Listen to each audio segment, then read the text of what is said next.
નમસ્કાર મિત્રો, સ્વાગત છે તમારું ગીતાસ ટેસ્ટી કિચનમાં। આજે આપણે બનાવીશું વ્રત અને ઉપવાસ માટે એકદમ ટેસ્ટી અને સોફ્ટ મોરૈયો, જેને સામો પણ કહેવાય છે। ફરાળમાં કંઈક હળવું અને ઝડપથી બની જાય એવું ખાવું હોય તો આ એક પરફેક્ટ રેસિપી છે। તો ચાલો ફટાફટથી બનાવવાનું શરૂ કરીએ। સૌથી પહેલાં મેં અહીંયા એક કાચો બટેકો લીધો છે। હવે આપણે તેની છાલને ઉતારી લઈશું। હવે આ રીતે તેના મીડિયમ સાઈઝના ટુકડા કરી લઈશું।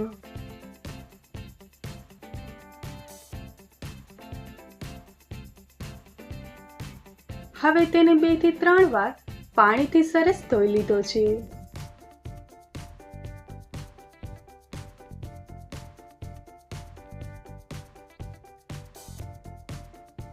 હવે આપણે એક લીલું મરચું લઈશું, તેને આ રીતે ઝીણું ઝીણું સમારી લઈશું।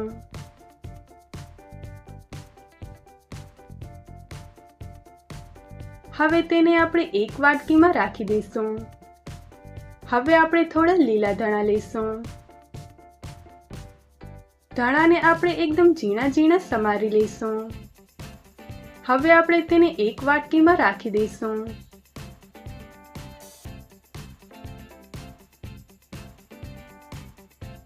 હવે મેં અહીંયા 1 કપ મોરૈયો લીધો છે।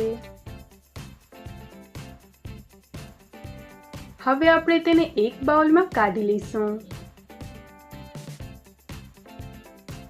હવે આપણે તેને 2 થી 3 વાર પાણીથી બરાબર ધોઈને સાફ કરી લઈશું।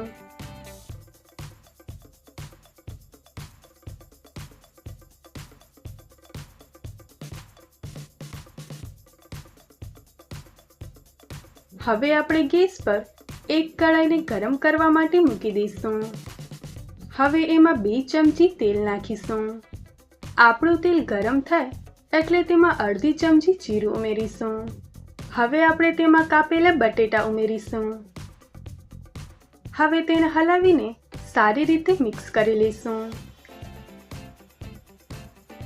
આપણા બટેટા થોડા સોફ્ટ થાય ત્યાં સુધી તેને ચડવા દઈશું। હવે આપણે તેમાં અડધો કપ સિંગદાણા નાખીશું।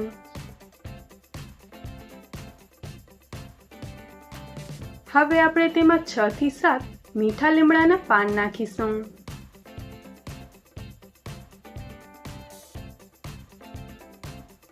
હવે આપણે તેમાં કાપેલા લીલા મરચાં નાખીશું।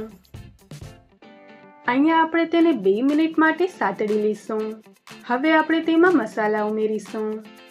સૌથી પહેલા આપણે તેમાં 5 ચમચી હળદર, 1 ચમચી લાલ મરચું પાવડર અને સ્વાદ મુજબ સિંધાલુણ મીઠું નાખીશું। હવે આપણે તેને બરાબર મિક્સ કરી લઈશું।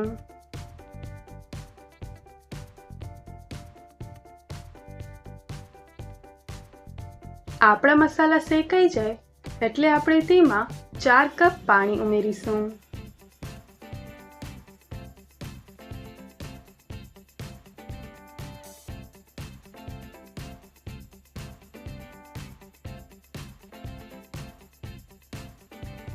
આ સમયે આપણે તેમાં 1 કપ ફેટેલું દહીં ઉમેરીશું।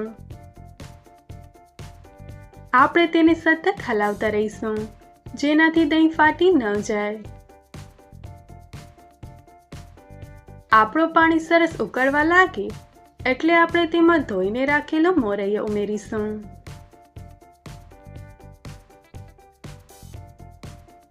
હવે આપણે તેને બરાબર મિક્સ કરી લઈશું। અહીંયા આપણે ગેસની આંચને મીડિયમ રાખીને તેને થવા દઈશું। વચ્ચે વચ્ચે આપણે તેને હલાવતા રહીશું, જેનાથી મોરૈયો નીચે ચોંટી ન જાય। 5 મિનિટ પછી આપણે કઢાઈ પર ઢાંકણું ઢાંકીને તેને ધીમા તાપે થવા દઈશું। વચ્ચે વચ્ચે આપણે તેને હલાવતા રહીશું, જેનાથી મોરૈયો નીચે ચોંટી ન જાય।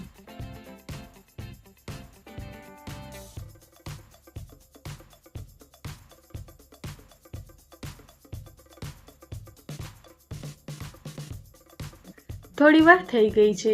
હવે આપણે ઢાંકણું હટાવીને જોઈ લઈએ। મોરૈયો એકદમ સરસ બફાઈને સોફ્ટ થઈ ગયો છે.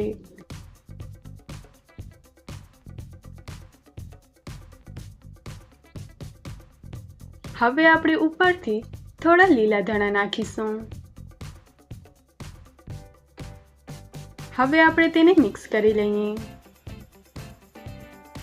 હવે આપણે ગેસ બંધ કરીને તેને 5 મિનિટ માટે ઢાંકીને રહેવા દઈશું, જેનાથી આપણો મોરૈયો એકદમ સરસ રીતે સેટ થઈ જાય. તો જુઓ, આપણો ગરમા ગરમ ફરાળી મોરૈયો બનીને તૈયાર છે. હવે આપણે તેને એક સર્વિંગ ડીશમાં કાઢી લઈએ.